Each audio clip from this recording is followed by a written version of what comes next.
Lion King, the newest live-action remake, directed by Jon Favreau and stars an incredible cast of actors, including Donald Glover, Chiwetel Ejiofor, Beyonce Knowles Carter, and the legendary James Earl Jones, who reprised his role of Mufasa. And by the way, if you've just tuned into this channel, if you discovered me by accident, please hit that subscribe button, hit the like button, and hit the alarm bell because I'll be coming at you with regular film-related content.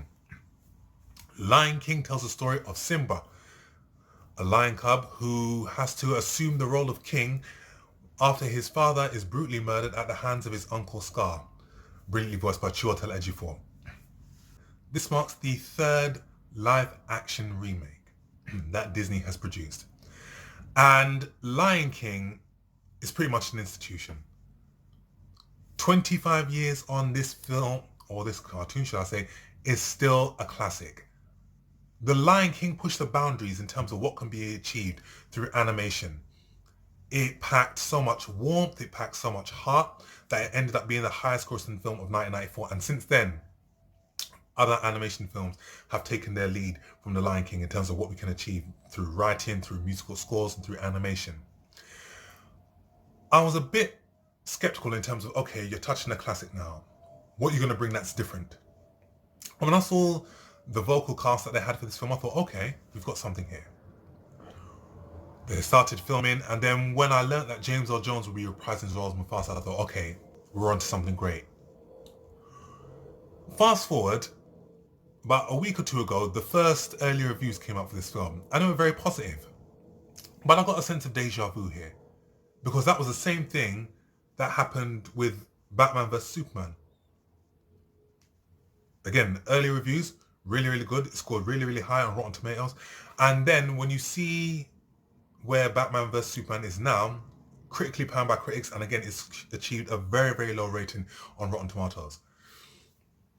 Now, with this film, the reviews are pretty good. But now that the film has come out, and since I've had my own opportunity to view it, I can honestly say that it is a beat-for-beat repeat of the 1994 classic. Now, don't get me wrong, this film does have some positives. Visually, the film is stunning. Great visual effects. The way that this film has captured Africa and the animals and just the whole cinematography and the scope, the film is just beautiful. The vocal cast is incredible. Standout performances from Donald Glover, who plays Simba. Standout performance from Chiwetel Ejiofor, who plays... And Chiwetel Ejiofor was just so good. He gave a great Shakespearean performance as Scar. There were times when I thought, you know what, is that James Earl Jones or is that Chiwetel Ejiofor? You really can't distinguish between the two. James Earl Jones, Darth Vader, Mufasa. He's just on incredible godlike form as Mufasa. Again, if you look at the previous two Disney remakes that they've done, say what you want about them, they did bring another dimension to the storytelling. Aladdin added more musical numbers, reminiscent of Hamilton. Dumbo added the element of the scrupulous businessman who wanted to take Dumbo and use him for his own personal gains and desires. You know, that wasn't in the cartoon, but they added that to bring something different. The Lion King doesn't. The Hyena Cub. They are good, but they're not great. I like the hyenas from the 1994 classic. Whoopi Goldberg was on mesmerizing performance on the hyenas in this film. Ooh, Mufasa, ooh, do it again. Do it again, do it again. I love that scene. And also, the lack of facial expressions when you're doing a visual effects performance, especially with computer-generated animals, it didn't pull itself off. You couldn't get any emotion from these animals. You couldn't tell when the animals were upset, when they were happy. There was one particular scene where Mufasa dies, and the lion cub in the early scenes just looked like this. No facial expressions whatsoever. But in the 1994 animation classic, you do get performances, you do get emotion, you do get sadness, you do get humor. And that was all missing from this. But Lion King overhaul, it's not terrible. You can't put it terrible. You know, it is an enjoyable watch. And I do believe that there are certain elements in this film that people will attach to, that children will enjoy, and that will get a lot of people, especially families, coming to watch this film.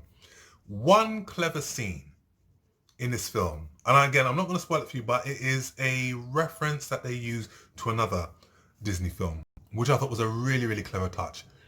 When they were about to do it, I was like, I don't remember this being in the original. But then I thought, okay, now I know where you got it from. But musical score, cinematography, visual effects, vocal performances, all top notch. But at the end of the day, this film, for me personally, it lacks the heart, it lacks the emotion, and it lacks many parts of the humor that made the 94 classic such a classic, and that can still hold its own today. And again, me personally, this just looked like a cash grab. If you were to re-release Lion King today, I'm sure that it will get a lot of people coming in to watch it, because it hasn't lost any of its edge. It's still as potent then as it is now. With that being said, I'm going to give Lion King a very, very strong 6 out of 10. And is it one to watch? You know, if you've got children who haven't seen the original, by all means watch it. Then compare the two and let me see what you think. Subscribe to this channel. Keep on liking these videos because that's what helps the channel grow. I will be back with my next review. So subscribe to the channel and I shall see you soon.